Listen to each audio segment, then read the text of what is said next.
তাহলে আমাদের আজকের আলোচনার টপিক হচ্ছে অর্থের সময় মূল্য, অর্থাৎ এসএসসি ফিনান্সের চতুর্থ অধ্যায়ের যে টপিকগুলো আমাদের প্রথমেই জানতে হবে সেগুলো হচ্ছে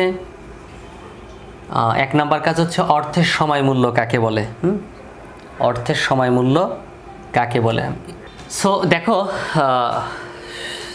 আলোচনা করি এবার। বলতেছে অর্থের সময় মূল্যের ধারণা নিতে হবে প্রথমে আমাদেরকে। তো দেখো, সময়ের সাথে সাথে কিন্তু অর্থের মূল্যর একটা পরিবর্তন হয়। কেমন পরিবর্তন হয়? তুমি আজকে 500 টাকা বাজারে নিয়ে তুমি যা ক্রয় করতে পারতেছো, কিছুদিন পরে, মনে করো 5 বছর পরে, 5 বছর পরে, হ্যাঁ 5 বছর পরে কিন্তু তুমি বাজারে গিয়ে 500 টাকা দিয়ে সেম জিনিস ক্রয় করতে পারবা না। যদি বলো আজকে হচ্ছে এই বছর 1 কেজি আলুর দাম যদি বলো যে 50 টাকা, ফর এক্সাম্পল 50 টাকা মনে করো, তো তুমি কিন্তু এখান থেকে 5 বছর পরে যে 50 টাকায় 1 কেজি আলু পাবে না। ওই 1 কেজি আলুর দাম হয়তো 70 টাকা বা 60 টাকা হবে। তো দেখো, আগের সেম 50 টাকা আমি 1 কেজি আলু পাইতাম, 1 কেজি আলু, এখনও 1 কেজি আলু পাচ্ছি, কিন্তু আগে টাকা লাগতো কম, এখন লাগতেছে এখন টাকা লাগতেছে 50 টাকা, আর ভবিষ্যতে টাকা লাগবে 70 টাকা। তার মানে এখন যা লাগতেছে কম, ভবিষ্যতে কিন্তু তা বেশি লাগবে। তার মানে কি, অর্থের এখন যে মূল্যটা আছে, সেম জিনিস তুমি 50 টাকা দিয়ে পাচ্ছ। যদি আমি 5 বছর পরের কথা বলি, তাহলে কি তুমি সেম জিনিসটাই কি তুমি 50 টাকা পাবা না। তার মানে তোমার অর্থের মূল্যটা কিন্তু কমে যাচ্ছে আলটিমেটলি। আগে 50 টাকায় যা ছিল, এখন 50 টাকায় যা, ভবিষ্যতে 70 টাকায় তাই। যদি এরকম চিন্তা করো যে আগে একটা রুম ভাড়া দিতে হতো, নর্মাল যারা ভাড়া বাসায় থাকে, যে একটা ফ্ল্যাট বাসার ভাড়া 5 বছর আগে ছিল 5000 টাকা, এখন সেই ফ্ল্যাট বাসার ভাড়া হচ্ছে 8000 টাকা। আচ্ছা, 5 বছর আগে তুমি তো একটা ফ্ল্যাটই নিতে, তাই না? একটা ফ্ল্যাটই ভাড়া নিতে, এখনও সেই একটা ফ্ল্যাটই নিচ্ছ। মাঝে দিয়ে দেখো 3000 টাকার একটা গ্যাপ তৈরি হচ্ছে। তার মানে কি, এই যে সময়ের সাথে সাথে অর্থের মূল্যটা কিন্তু কমে যাচ্ছে। তুমি আগে 5000 টাকায় যা পারতে, এখন 8000 টাকায় তাই পারো। তাহলে আগের 5000 টাকার যা মূল্য ছিল, এখন 8000 টাকার সেম মূল্য। তার মানে কি, সময়ের সাথে সাথে অর্থের মূল্যের পরিবর্তন হচ্ছে। তো এটা হচ্ছে অর্থের সময় মূল্য বলা হয়। তো তোমাকে জানতে হবে অর্থের সময় মূল্য কাকে বলে। সময়ের পরিবর্তনের সাথে সাথে বা সময়ের সাথে সাথে অর্থের মূল্যের যে পরিবর্তন হয়, তাকে অর্থের সময় মূল্য বলে। এটা তুমি বলতে পারো, নোট করে নাও, বইয়ের মধ্যে পড়ো, খাতার মধ্যে পড়ো, অথবা বইয়ের মধ্যে দেখো আছে, হ্যাঁ, সময়ের পরিবর্তনের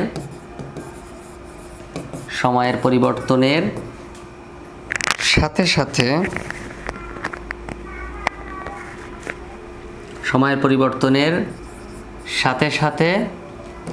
অর্থের মূল্যের যে পরিবর্তন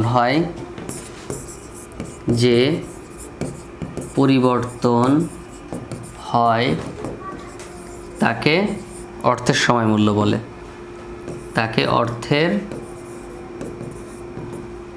মূল্য বলে। সময় মূল্য বলে।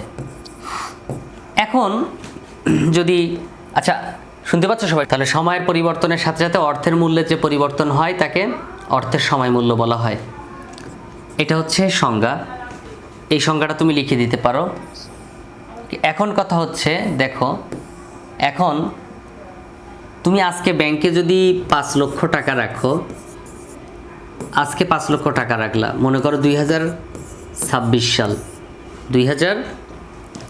সাল, তুমি 5 বছর পরে, অর্থাৎ 2031 সালে তুমি কি 5 লক্ষ টাকা ব্যাংকের কাছ থেকে নিবা, নাকি আরও বেশি নিবা? যদি তুমি ফিক্সড ডিপোজিটে জমা রাখো, তাদের কাছে জমা রাখো, মানে একটা শর্ত সাপেক্ষে জমা রাখলা যে আমাকে প্রতি মাসে কিছু ইন্টারেস্ট দিতে হবে। তো তোমাকে কিন্তু ব্যাংকও তোমার টাকা ফ্রি নিয়ে বসায় রাখবে না। সে অন্য জায়গায় এই টাকাটা ইনভেস্ট করবে, সেখান থেকে লাভ করবে, তারপর তোমাকে দিবে। তো তোমাকে হয়তো 6 লাখ টাকা দিবে 5 বছর পরে। এখন বলো, তুমি জমা দিছো 2026 সালে কত জমা দিছো? রেসপন্স করো, কত জমা দিছো? তুমি 2026 সালে জমা দিছো কত? 5 লক্ষ টাকা। আর তুমি 2031 সালে পাচ্ছ কত? 6 লক্ষ টাকা। তার মানে এটা বোঝা যাচ্ছে যে আজকে যা 5 লক্ষ টাকা, এখান থেকে 5 বছর পরে তা 6 লক্ষ টাকা। তার মানে 5 লক্ষ টাকারই মূল্য কিন্তু 5 বছর পরে যে হবে 6 লক্ষ টাকা। তাহলে তো আজকের 5 লক্ষ টাকা আর 5 বছর পরের 5 লক্ষ টাকা একরকম না। 5 বছর পরে যে ডিজিটটা পরিবর্তন হয়ে যাচ্ছে, আর আজকের ডিজিটটা 5 বছর পরে যে ডিজিটটা হয়ে যাচ্ছে 6। তার মানে এই সময়ের সাথে সাথে কিন্তু অর্থের একটা মূল্য, ভ্যালু চেঞ্জ হচ্ছে, পরিবর্তন হচ্ছে। সো এভাবে মাথায় রাখতে পারো। ওকে, তাহলে অর্থের সময় মূল্যের সংজ্ঞাটা একটু বলো তো তোমরা। অর্থের সময় মূল্যের সংজ্ঞাটা কি হবে?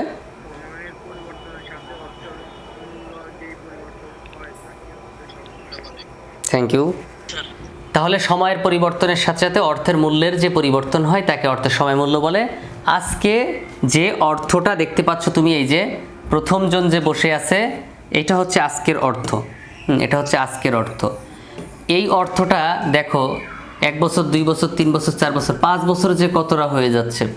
তার মানে এই না যে অর্থ তো স্যার বাড়তেছে। অর্থ বাড়া মানে অর্থের ভ্যালু কমা। অর্থ বাড়া মানে কি? অর্থর ভ্যালু কমে যাওয়া। ওকে, এটা একবারে নতুন অফার। যারা আমার কোর্সে ইতোপূর্বে ভর্তি হয়েছো বা ভর্তি হওয়ার চিন্তা করেছো তাদের জন্য বলি, আমার নতুন অফারটা হচ্ছে হিসাব বিজ্ঞান, ফিনান্স এবং উদ্যোগ, একসাথে 3টা বই। খেয়াল করে দেখো, হিসাব বিজ্ঞান, ফিনান্স এবং ব্যবসায় উদ্যোগ, এই 3টা বই তুমি কমপ্লিট করে নিতে পারবে একদম 50% ডিসকাউন্টে। 50% ছাড় থাকবে। আগে ছিল 2400 টাকা, এটা কেটে দিয়েছি, এখন হচ্ছে 1200 টাকা মাত্র। অর্থাৎ 1200 টাকা একবারই পেমেন্ট করতে হবে। অনেকে প্রশ্ন করে, স্যার টাকাটা কি একাধিকবার দিতে হবে, প্রতি মাসে দিতে হবে? না, একবারই পেমেন্ট করতে হবে। 6 মাস তোমার ক্লাস চলবে, এর মধ্যে বই কমপ্লিট হয়ে যাবে। বাকি 6 মাস রিভিশন হবে।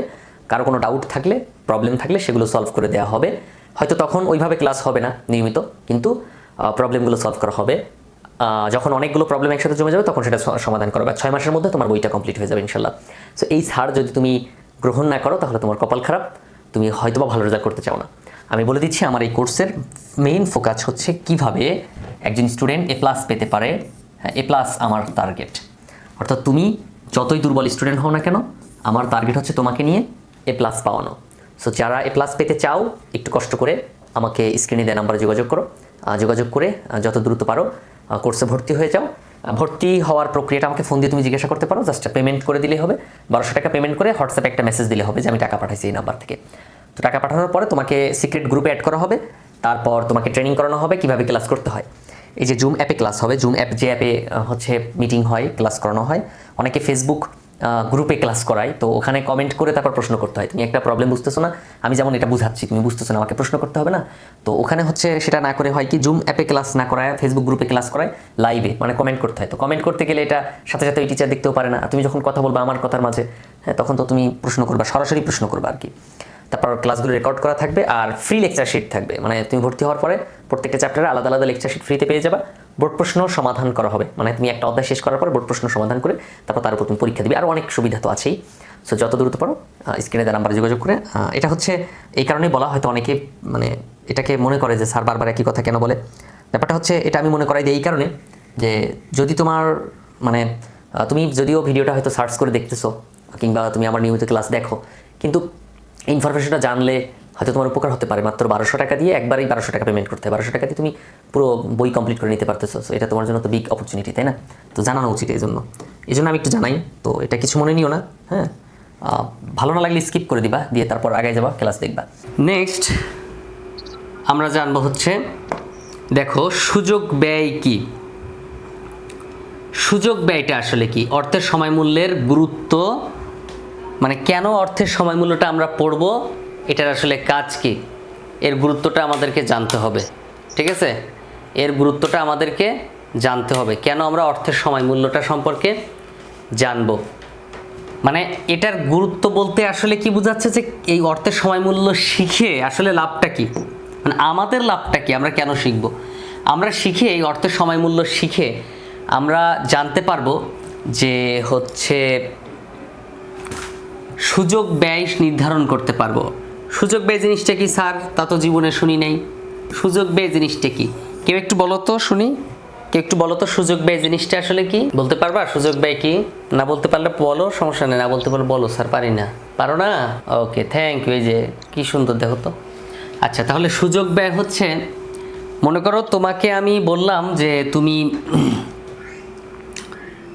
তোমার কাছে আমি কিছু টাকা দিলাম, 50,000 টাকা দিলাম, দিয়ে বললাম তুমি এই 50,000 টাকা জমি কিনবা, অথবা জমি ক্রয় করবে, অথবা তুমি ব্যাংকে জমা রাখবে। একটু বোঝার ট্রাই করো প্লিজ। জমি ক্রয় করবে অথবা ব্যাংকে জমা রাখবে, যে কোনো একটা সিদ্ধান্ত তুমি নিবে। কি করবে? ব্যাংকে জমা। ওকে, এখন বলো তো, কেউ একজন বলো তো আসলে তুমি কি করবে? এই টাকাটা কি করবে? জমি কিনবে নাকি ব্যাংকে জমা দিবে? মনে করো আরও আছে, ব্যবসা আছে, যে তুমি একটা মেশিন কিনতে পারো, যে মেশিন কিনে জমি কিনতে চাচ্ছ। আচ্ছা, আর কেউ, আর কে কি সিদ্ধান্ত নিতে চাচ্ছ একটু বলো তো। আর কেউ কি করবা বলো? বাকিরা কথা বলতেছো না কেন? স্যার ব্যাংক জমা। হ্যাঁ, প্রত্যেককে কথা বলতে হবে ক্লাসে। মেশিন ক্রয় করতে পারো, চাইলে 50,000 টাকা জমি ক্রয় করতে পারো, ব্যাংকে জমা দিতে পারো। আচ্ছা, এখন তুমি যদি মেশিন কেনো তাহলে তুমি 15% ইন্টারেস্ট পাবা প্রতি মাসে। যদি জমি কিনো তাহলে 20% ইন্টারেস্ট পাবা। আর যদি ব্যাংকে জমা রাখো তাহলে তুমি 12% ইন্টারেস্ট পাবা। দেখো তো, তাহলে তুমি এখন, মানে আমি তোর সহজ করে দিলাম, এখন তোমরা কোথায় বিনিয়োগ করতে চাও? এই টাকা কোথায় বিনিয়োগ করতে চাও বলো? সবার আগে আমি বলছি জমি ক্রয়। জমি ক্রয়, কারণ এখানে 20% প্রফিট দিচ্ছে। দেখো, সবাই ব্যাংকে যায়। আচ্ছা এবার দেখো, জমি যদি ক্রয় করো 20% মুনাফা পাওয়ার জন্য, তাহলে মেশিনে কিন্তু 15% ছিল। তোমরা কিন্তু জমি ক্রয়ের কারণে মেশিনে বিনিয়োগ করবা না। জমি ক্রয় করার কারণে মেশিনে বিনিয়োগ করবা না। তো এই যে 15% তুমি ছেড়ে দিলা না, ছেড়ে দিছো না, ওটা বাদ দাও। ওটা তো কম, একবার 12%, ওটা অনেক দূরে, ওটা তাহলে তুমি এই জমি ক্রয় করার কারণে মেশিনে বিনিয়োগ করতে পারলা না। তার মানে কোনো একটা প্রকল্পে বিনিয়োগের কারণে, কোনো একটা প্রকল্পে, বুঝো কিন্তু, কোনো একটা প্রকল্প মানে জমি ক্রয়ের কারণে, কোনো একটা প্রকল্পে বিনিয়োগের কারণে অন্য একটা প্রকল্প মানে মেশিন ক্রয় করা ছেড়ে দিছো। তাহলে এটা হচ্ছে সংজ্ঞা, যে কোনো একটা প্রকল্পে বিনিয়োগের কারণে অন্য প্রকল্পের বিনিয়োগকে হাতছাড়া করলে বা ছেড়ে দিলে তাকে বলা হয় সুযোগ ব্যয়। কি বলা হয়? সুযোগ ব্যয়। কোনো একটি প্রকল্পে বিনিয়োগ করার কারণে অন্য প্রকল্পে বিনিয়োগের সুযোগ হাতছাড়া করলে তাকে বলা হয় কি? সুযোগ ব্যয়। মানে তুমি জমি কিনতেছো, এই কারণে তুমি মেশিনে মানে মেশিন ইনভেস্ট করতে পারলা না। তুমি জমি কিনতেছো, এই কারণে তুমি মেশিন কিনতে পারলা না। তার মানে তুমি এক জায়গায় বিনিয়োগ করতেছো দেখে আরেক জায়গার বিনিয়োগটা ছেড়ে দিছো, বিনিয়োগের সুযোগ ছেড়ে দিছো। তাহলে এখানে আমরা লিখতে পারি এইভাবে, আমরা এইভাবে লিখতে পারি। হ্যাঁ, লিখে নাও। কোনো একটি প্রকল্পে বিনিয়োগের কারণে,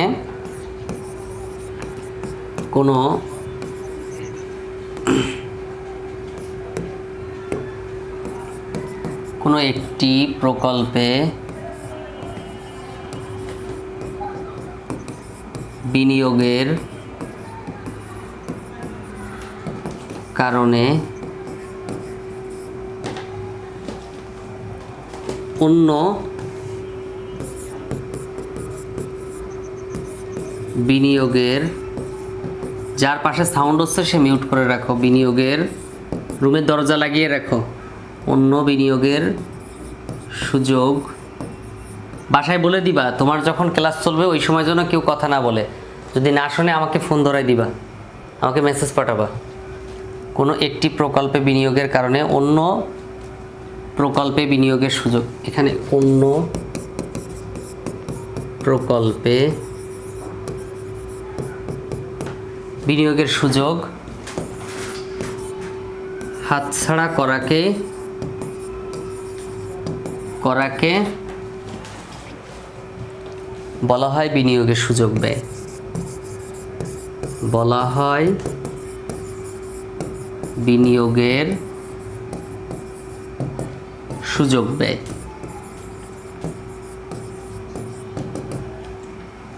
কি বললাম? কোন একজন বলো তো, যে কোনো একজন বলো। একটি প্রকল্পে বিনিয়োগের কারণে অন্য প্রকল্প বিনিয়োগের সুযোগ হাতছাড়া করাকে বলা হয় বিনিয়োগের সুযোগ। এই ব্যাপারটা, তোমার নামটা কি? প্রজ্ঞা, তোমার নাম কি? স্যার। ওকে, তুমি বলো তো এই জিনিসটা দ্বারা তুমি কি বুঝলে, আমাকে একটু বলো তো কি বুঝছো এটা দ্বারা? যা বুঝছো তাই বলো, কোনো সমস্যা নাই। আমি এইটা, হ্যাঁ বলো, এখন বলো। মানে তুমি যতটুকু বুঝছো ততটুকু বলো, যা বুঝতে পেরেছো তাই বলো। যেমন আমি একটি জমি কিনেছি, হ্যাঁ হ্যাঁ এর পরিবর্তে আমি একটা মেশিন কিনতে চেয়েছিলাম, কিন্তু ওটা আমি কিনতে পারিনি। এই যে জমির আমি যে টাকাটা বিনিয়োগ করেছি এবং যেটা আমি হাতছাড়া করেছি, যেমন মেশিনটা। হ্যাঁ, থ্যাংক ইউ, খুব সুন্দর, থ্যাংক ইউ। এই যে এই সাহসটা তো থাকতে হবে, সাহস থাকতে হবে না? আচ্ছা, ওখানে টাইমিং লেখা উঠছে না, কত সময় আর ক্লাস চলবে? টাইমিং লেখা উঠছে, আমাকে একটু জানাইও টাইমিংটা। হ্যাঁ, আমি বুঝতে পারবো না কিন্তু। দেখো, আমি যদি আর একটু আবার যদি বলি, দেখো আরেকটু যদি বলি তুমি বুঝতে পারবে। Thank you. এই যে এভাবে মানে সাহস, শোনো, এই বড় বড় নেতা তৈরি হয় ছোট ছোট ক্লাসরুম থেকে। তুমি যদি আজকে তোমার টিচারের সামনে একটা কথা বলার সাহস পাও, 5 জনের সামনে কথা বলার সাহস পাও, তুমি 5 বছর পর 10 বছর পর পড়াশোনা করে এই 5 জনের সামনে কথা বলার সাহসটা 50,000 মানুষের সামনে কথা বলতে পারবে। এবার যদি আমি, যারা এখনও ক্লিয়ার না তাদের জন্য আবার বলি, শোনো, যদি এমন হয় যে তোমাকে আমি বললাম যে 2টা ব্যাংকে তোমার টাকা রাখার কথা বললাম, তোমার কাছে এখন 1 লক্ষ টাকা আছে, তুমি এই 1 লক্ষ, এটা কিন্তু প্রত্যেকটা পরীক্ষায় পাবা, প্রায় পরীক্ষায় সুযোগ বা এটা কাকে বলে এটা পাবা। 1 লক্ষ টাকা আছে, 1 লক্ষ টাকা তোমাকে বললাম যে তুমি যদি যমুনা ব্যাংকে জমা রাখো, যমুনা ব্যাংকে রাখতে পারো, আবার তুমি চাইলে হচ্ছে তোমার ঢাকা ব্যাংকে জমা রাখতে পারো। তো তুমি যদি যমুনা ব্যাংকে জমা রাখো তাহলে তুমি 15% সুদ পাবে, ঢাকা ব্যাংকে জমা রাখলে তুমি 16% সুদ পাবে। তাহলে আরও অনেক ব্যাংক আছে, তো তুমি কিন্তু দৌড়ে যাবা ঢাকা ব্যাংকে রাখতে, কারণ এখানে সুদ তোমাকে বেশি দিচ্ছে। তো তুমি এই ঢাকা ব্যাংকে রাখার কারণে কিন্তু যমুনা ব্যাংকে টাকা রাখতে পারতেছো না, তার মানে কোনো একটা প্রকল্পে বিনিয়োগ করতেছো, এই কারণে তোমাকে এই প্রকল্পের বিনিয়োগটা হাতছাড়া করতে হচ্ছে। তো একটা প্রকল্পে বিনিয়োগের কারণে অন্য প্রকল্পের বিনিয়োগের সুযোগ হাতছাড়া করাকে বলা হয় সুযোগ ব্যয়। তো আমরা কিন্তু এই অধ্যায়টা করে, এই অর্থের সময়মূল্য অধ্যায়টা শিখে আমরা শিখব মানে কোন প্রকল্পকে আমরা বেছে নিব, কোনটাতে কতটুকু সুযোগ ব্যয় আছে, কোনটাতে সুযোগ ব্যয় নাই, কেন আমরা বেছে নিব, এই ধরনের সিদ্ধান্তগুলো আমরা নিতে পারবো, প্রকল্প মূল্যায়ন করতে পারবো। এখন যদি তোমাকে আমি বলি যে তুমি বলো তো যে এইখানে এই যমুনা ব্যাংক এবং ঢাকা ব্যাংকের মধ্যে কোনটা ভালো কোনটা খারাপ, তুমি কিন্তু বলতে পারবে যে যমুনা ব্যাংক 15%, ঢাকা ব্যাংক 16%, তার মানে ঢাকা ব্যাংক ভালো। এই যে ভালো খারাপ এটা কিন্তু তুমি নির্ণয় করতে পারতেছো, ঠিক আছে? প্রকল্প হচ্ছে কোনো একটা খাত, কোনো একটা উৎস, হ্যাঁ, কোনো একটা সিস্টেম যেখানে তুমি অর্থ বিনিয়োগ করতে পারতেছো, ঠিক আছে? এটা একটা সিস্টেম। ওকে, এরপরে আছে ঋণ গ্রহণ সিদ্ধান্ত। মনে করো তুমি এখন বাড়ি করবে, হ্যাঁ, তুমি এখন এই যে গ নাম্বার ঋণ গ্রহণ সিদ্ধান্ত, মনে করো তুমি এখন বাড়ি করবা। তো বাড়ি করবা, আচ্ছা বলো তো, তোমাকে তো লোন নিতে হবে বাড়ি করতে গেলে। তো বাড়ি করতে গেলে, লোন নিতে গেলে তোমার কিছু সিদ্ধান্ত নিতে হবে। যেমন তুমি এখন মনে করো যে 1 কোটি টাকা লোন নিবে, 1 কোটি টাকা, 1 কোটি টাকা লোন নিবা। তো 1 কোটি টাকা লোন নিতে গেলে তোমাকে কি করতে হবে?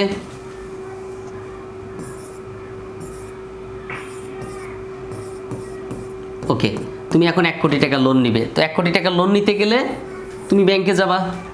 তো এক ব্যাংক বলতেছে ভাই আমার কাছ থেকে লোন নেন, আমি 12% সুদে আপনাকে লোন দিব। আরেক ব্যাংক বলল ভাই আমার কাছ থেকে লোন নেন, আমি 13% সুদ দেবো। আরেক ব্যাংক বলল ভাই 10% সুদে। তুমি কোন ব্যাংকের কাছে যাবা? এই ব্যাংকের কাছে, কারণ ওনার কাছে তোমার সুদ কম দেয়া লাগতেছে, 10% মাত্র। তাহলে তুমি এই যে সুদের হারটা বের করবা, কোনটা 12%, কোনটা 10%, কোনটা 13%, এই যে সুদের হারটা বের করবা, এটা হচ্ছে এই যে ঋণ গ্রহণ সিদ্ধান্ত। অর্থাৎ এই অর্থের সময় মূল্য শিখে তুমি এরকম ঋণ কোথা থেকে গ্রহণ করবা সেই সিদ্ধান্তটা তুমি নিতে পারবা। ওকে, হ্যালো, আছো লাইনে তোমরা? Thank you. ওকে। আচ্ছা, তাহলে ঋণ, তাহলে এই 3টা বিষয় কি বুঝতেছো? এই 3টা বিষয় বুঝতেছো? বুঝছো যে সুযোগ ব্যয়, প্রকল্প মূল্যায়ন, ঋণ গ্রহণ সিদ্ধান্ত। কারো এই কোনো টপিক নিয়ে কোনো দ্বিধাদ্বন্দ্ব আছে যে আমি এই জিনিসটা বুঝি না, এটা আমার হলো না, বলো তো?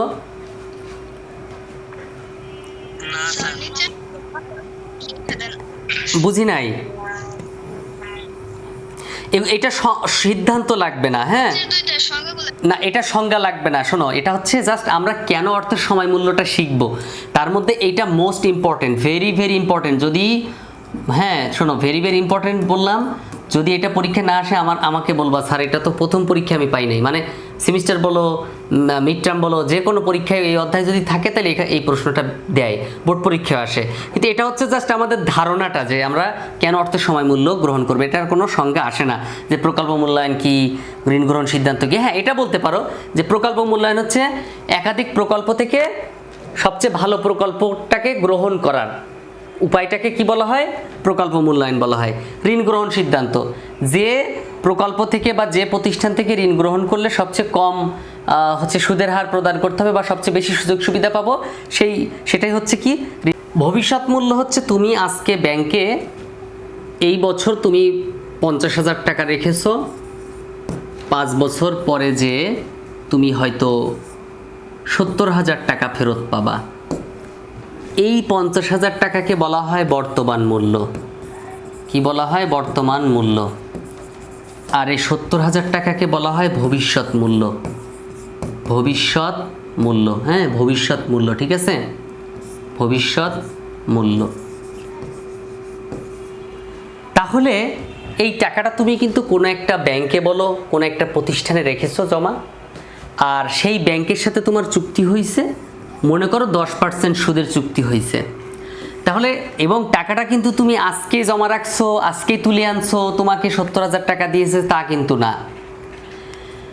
তুমি টাকাটা নিশ্চয়ই 5 বছর বা 10 বছর কোনো একটা নির্দিষ্ট মেয়াদে রেখেছো।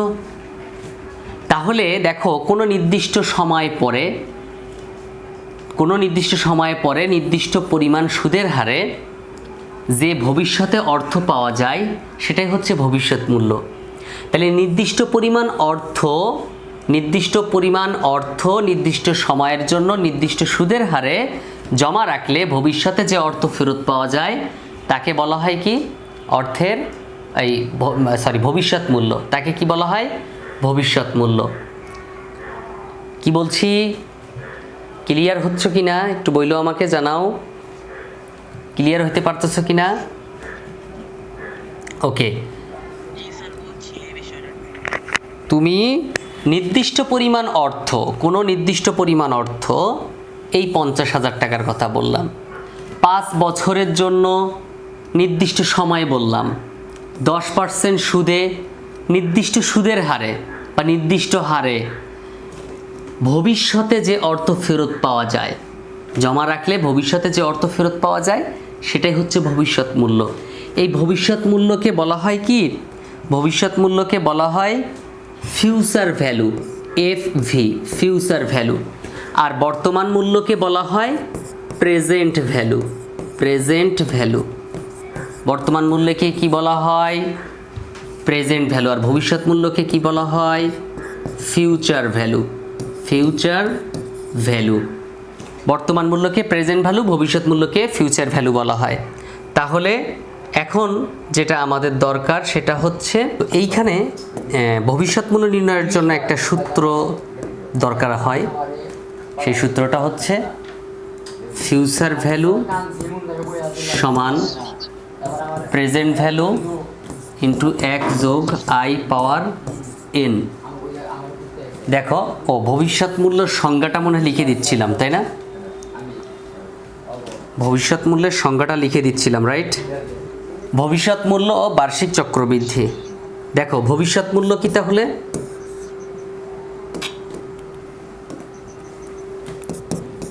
কোনো নির্দিষ্ট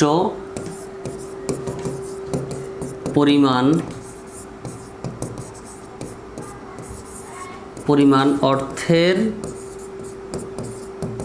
বিনিময়ে নির্দিষ্ট সময়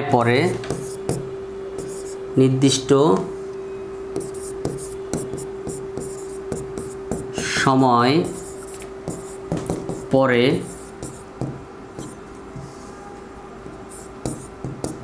ও নির্দিষ্ট সুদের হারে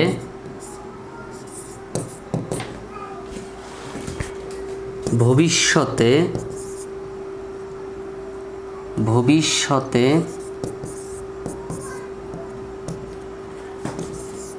যে অর্থ পাওয়া যায় তাকে ভবিষ্যৎ মূল্য বলে।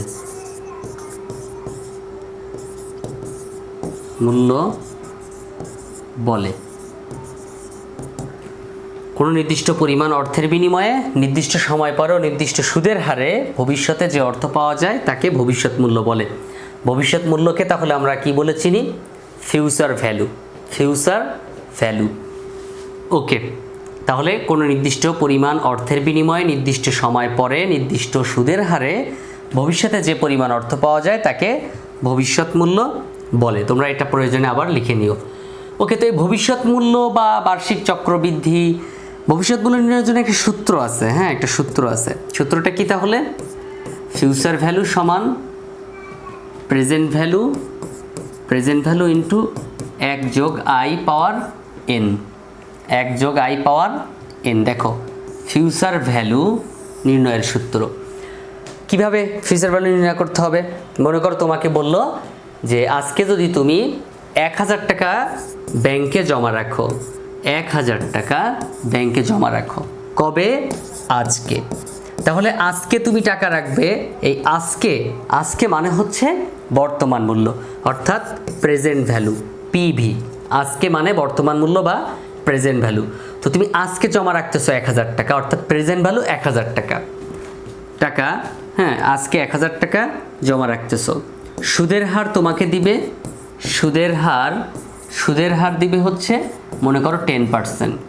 সুদের হার 10% বা 10%। এই 10% মানে বোঝায় হচ্ছে 100 টাকার 1 বছরের সুদ। 100 টাকার 1 বছরের সুদ 10 টাকা। আচ্ছা, এন মানে হচ্ছে মেয়াদ। এন মানে কি? মেয়াদ। কত বছরের জন্য তুমি জমা দিচ্ছ? মনে করো 5 বছরের জন্য তুমি জমা দিচ্ছ। 5 বছর। তাহলে এইখানে এই ফিউচার ভ্যালু সূত্রে তুমি জাস্ট মানটা বসাই দিবা। কিভাবে? ফিউচার ভ্যালু সমান এই প্রেজেন্ট ভ্যালু কত টাকা বলো তো? প্রেজেন্ট ভ্যালু কত? 1000 টাকা। প্রেজেন্ট ভ্যালু কত টাকা? 1000 টাকা। ওকে, 1000 টাকা। তারপর এই 1000 টাকা এখানে গুণ চিহ্ন দিবে, তারপর 1 যোগ এই যে আই মানে কি? সুদের হার। সুদের হার কত পার্সেন্ট? 10%।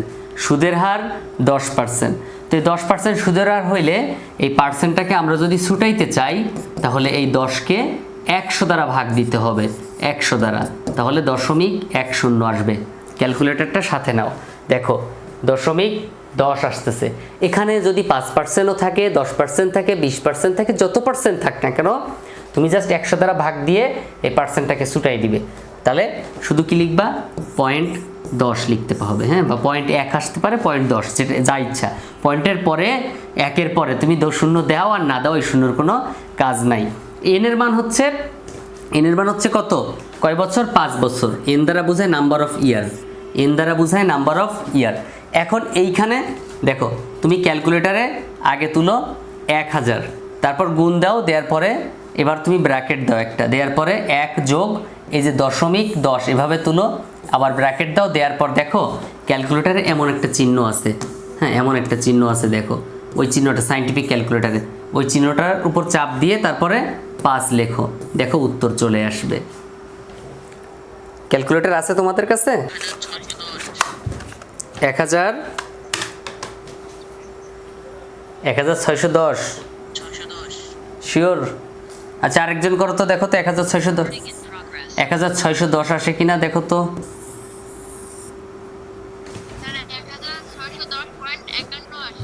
আচ্ছা, 0.51 আসে। আর 2-1 বলো দেখি কার কত আসে। আচ্ছা, দেখো তাহলে ক্যালকুলেটর নাই এখনো, কিনো নাই? ওকে, তাহলে যদি এখন বলা হয় যে তুমি বর্তমানে 5000 টাকা ব্যাংকে জমা রাখবে, সুদের হার সুদের হার 5%, তাহলে 5 বছর পর কত টাকা পাবে? কত টাকা পাবে? ওকে, তাহলে এইখানে তুমি আগে কি করবে? তুমি আগে লিখবে, প্রথমে লিখবে এরকম যদি অঙ্ক থাকে, এখানে প্রেজেন্ট ভ্যালু মানে পিভি, প্রেজেন্ট ভ্যালু মানে আজকে তুমি কত টাকা জমা রাখতে চাচ্ছ, আজকে তোমার কাছে কত আছে, এটা হচ্ছে প্রেজেন্ট ভ্যালু। যেমন আজকে তোমার কাছে এই যে বর্তমানে তুমি 5,000 টাকা, তাহলে বর্তমানেটা হচ্ছে প্রেজেন্ট ভ্যালু 5,000 টাকা। তারপরে দেখো সুদের হার, ইন্টারেস্ট রেট কি বলা হয়? ইন্টারেস্ট রেট, সুদের হার লিখে নাও, ইন্টারেস্ট রেট, বা অনেকে আবার এটা একটু বলে রেট অফ ইন্টারেস্ট,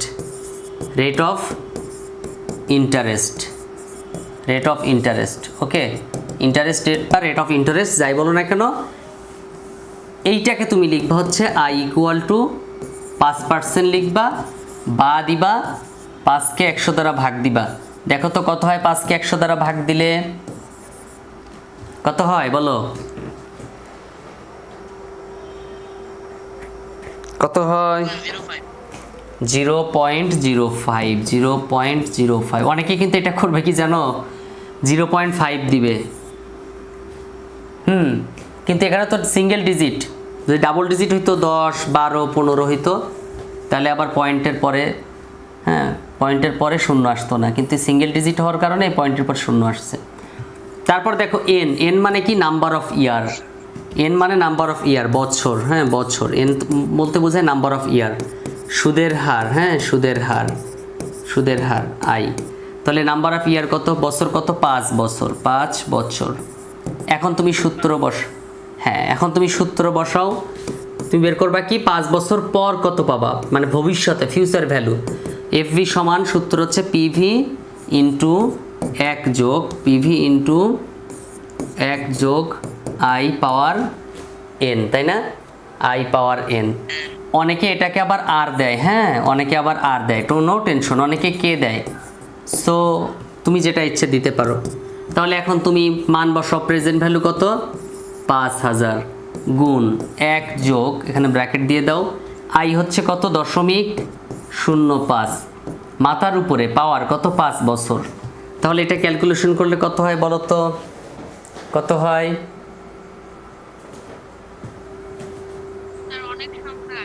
কত বলো আমাকে, নো টেনশন।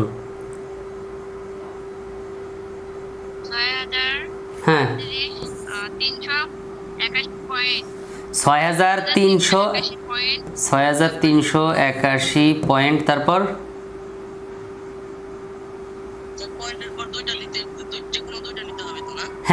ওই যে দুষ্টু, ঠিক আছে দুষ্টু, ঠিক বলেছ, পয়েন্টের পর 2টা ডিজিট। 40। আচ্ছা, জিরোর পর কত আছে বলো তো শুনি? জিরোর পর কত আছে? 7। ওকে, এই যে দেখো 0-র পর 7 আছে। 2 নাম্বার ডিজিটের পর তৃতীয় ডিজিটে 5 বা তার চেয়ে বেশি হইলে এই যে 2 নাম্বার ডিজিটে 1 বাড়াই দিবা, শূন্য ছিল আমি 1 বানাই দিছি, মনে থাকবে? ঠিক আছে, 1, 2, 3 নাম্বার ডিজিটটা 5 বা তার চেয়ে বেশি হইলে তার আগের ডিজিটে 1। আর এই অঙ্কে 10 টাকা পর্যন্ত যদি এদিক সেদিক হয়, 10 টাকা, তাহলে টিচার তোমাকে মেনে নেবে, না করবে না, ঠিক আছে? ওকে, এখন এটা হচ্ছে ভবিষ্যৎ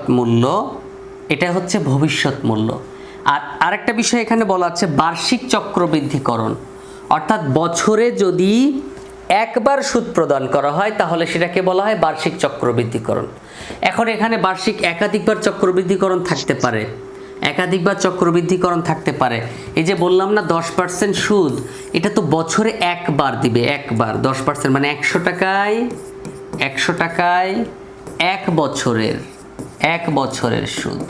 তার মানে 100 টাকায় 1 বছরে একবার, ঠিক আছে, বছরে একবার। ওকে, ডান, আমাদের ভবিষ্যৎ মূল্যের কাজ শেষ।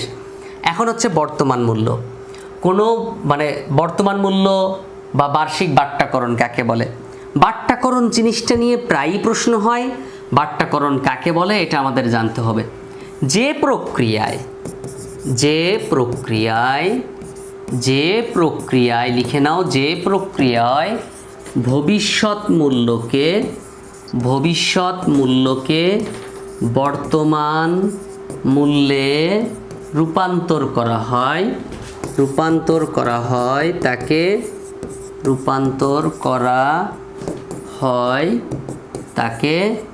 বাট্টাকরণ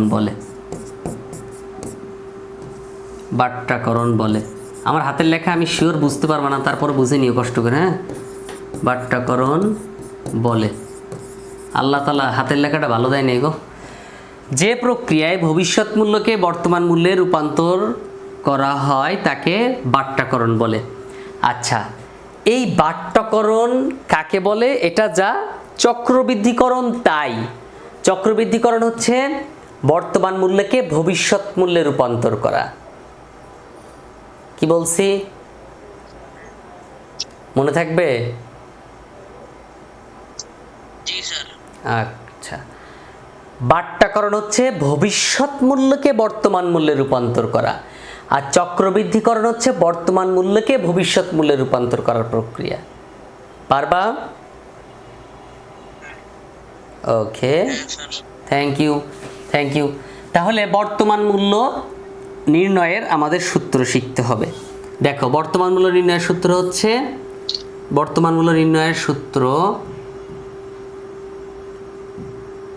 দেখো বর্তমান মূল্য নির্ণয়ের সূত্র হচ্ছে প্রেজেন্ট ভ্যালু সমান ফিউচার ভ্যালু ভাগ 1 যোগ i পাওয়ার n।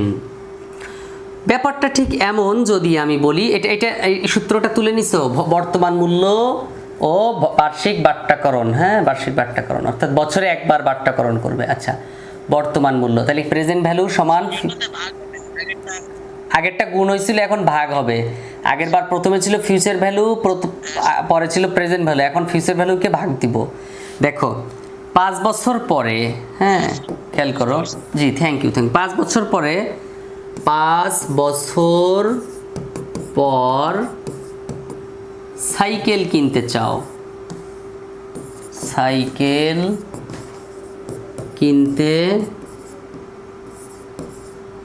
কিনতে চাও, হ্যাঁ, কিনতে 10,000 টাকা দরকার, 10,000 টাকা প্রয়োজন।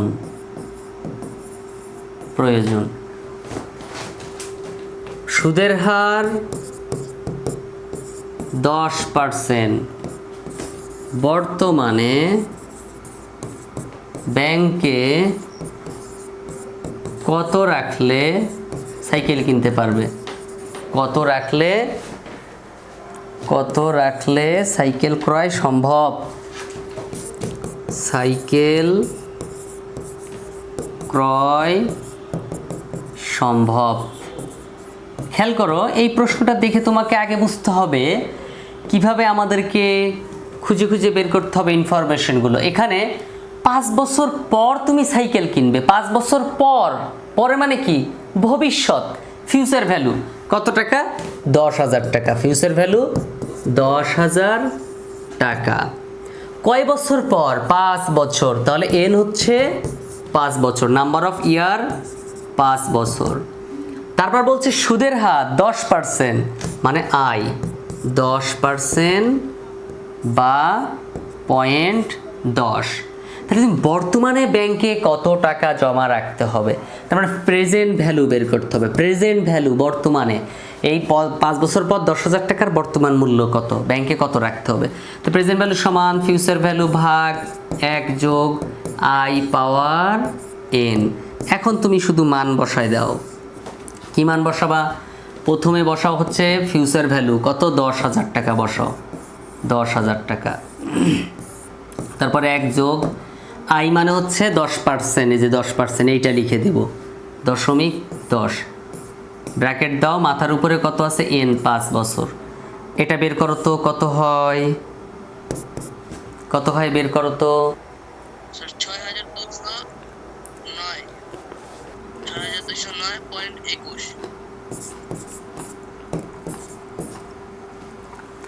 পয়েন্টের পরে একসাথে বলতে হয় না, 21 এভাবে বলতে হয় না, 2 1 2 5 7 মানে যা থাকবে আলাদা আলাদা বলতে হয়। হ্যাঁ, ওকে। তাহলে এটা আরেকজন একটু বের করো তো, ক্যালকুলেশনটা ঠিক আছে কিনা। জি স্যার, ঠিক আছে। ঠিক হয়েছে? আবার একটু বলো ইয়ামিন, কি বললা? ওকে, থ্যাংক ইউ। তাহলে তুমি যদি আজকে ব্যাংকে ৬,২০৯ টাকা জমা রাখো, 21-এর পর কত আছে বলো? বছরে একাধিকবার চক্রবৃদ্ধিকরণের মাধ্যমে ভবিষ্যৎ মূল্য। যদি ভবিষ্যৎ মূল্য নির্ণয় করো কিন্তু চক্রবৃদ্ধিকরণটা একাধিকবার থাকে, মানে বছরে একাধিকবার, এখন এখানে থাকতে পারে যেমন দ্বিমাসিক,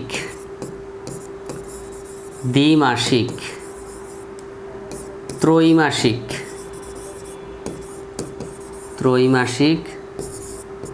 ষান্মাসিক,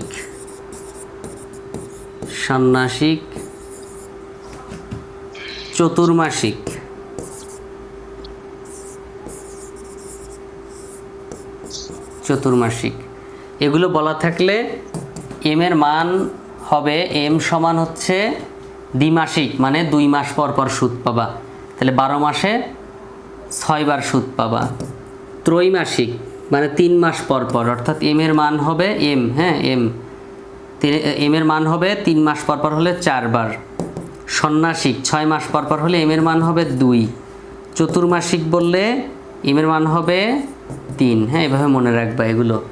দ্বিমাসিক মানে 2 মাস পর পর, 2 মাস পর পর সুদ হলে 12 মাসে 2 দ্বারা ভাগ দাও, 6 বার। আর আবার আছে মাসিক, প্রতি মাসে,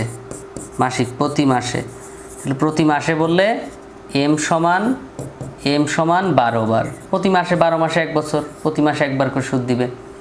তো আমরা তো বছরে 1 বার সুদ পাই, এর আগে করছিলাম, এখন হচ্ছে বছরে একাধিকবার সুদ পাবে। তো তখন সূত্রটা একটু চেঞ্জ হয়ে যাবে, স্ক্রিনশট মারো বা লিখে নাও, তখন সূত্রটা একটু চেঞ্জ হয়ে যাবে।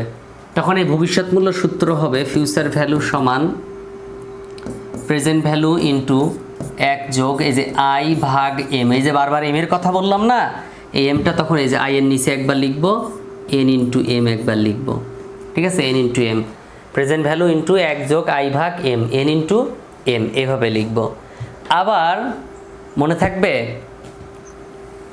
এখন তোমাকে বলা হইলো যে তুমি ব্যাংকে 5,000 টাকা জমা রাখতেছো, 5,000 টাকা জমা রাখতেছো, তো কত বছরের জন্য? 5 বছরের জন্য। সুদের হার কত? 10% বা 9% মনে করো, 9%। আচ্ছা, তোমার সুদ দেবে বছরে 4 বার, এম সমান কত? 4। বলা থাকবে যে ত্রৈমাসিক হারে সুদ প্রদান করে, লেখা থাকবে ত্রৈমাসিক হারে সুদ প্রদান করে, এরকম লেখা থাকবে। তো যদি এরকম লেখা থাকে তখন আমরা কি করব? যদি এরকম লেখা থাকে তখন আমরা হচ্ছে এই যে সূত্র বসাবো, ফিউচার ভ্যালু সমান পিভি ইন্টু 1 যোগ আই ভাগ M power N into M. Clear? N into M. Okay, এই হচ্ছে সূত্র। এখন তুমি সূত্র অনুযায়ী খালি মান বসাই দাও। কিভাবে?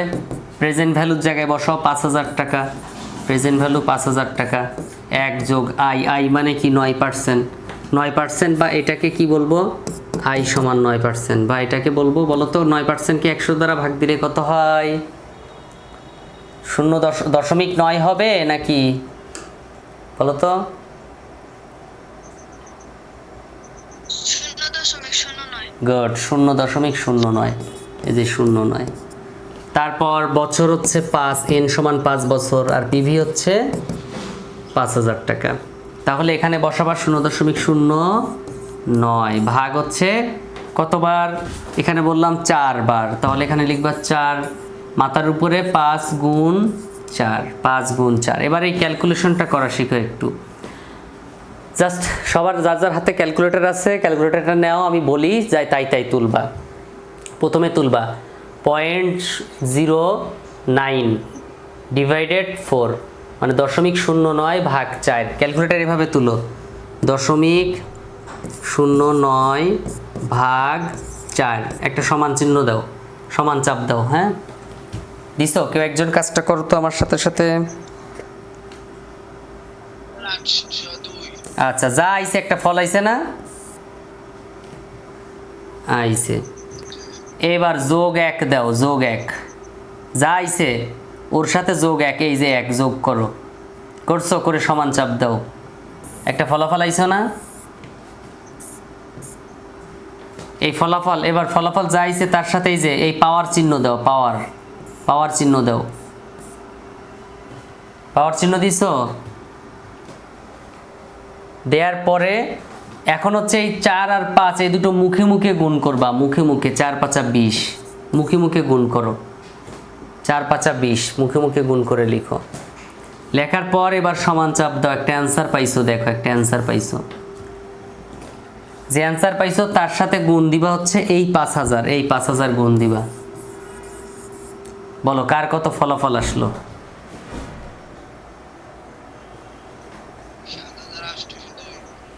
7802। 7802 দশমিক কত?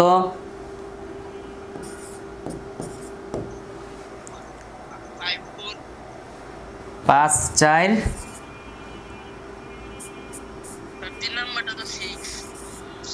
হ্যাঁ 6। তাহলে এই যে তাহলে এখানে 5 5 লিখে দেবো। 5 4 আসছিল, 5 5 লিখে দিলাম, বুঝছো? 1 বাড়াই দিলাম, দিয়ে বাকি সব বাদ দিয়ে দিলাম।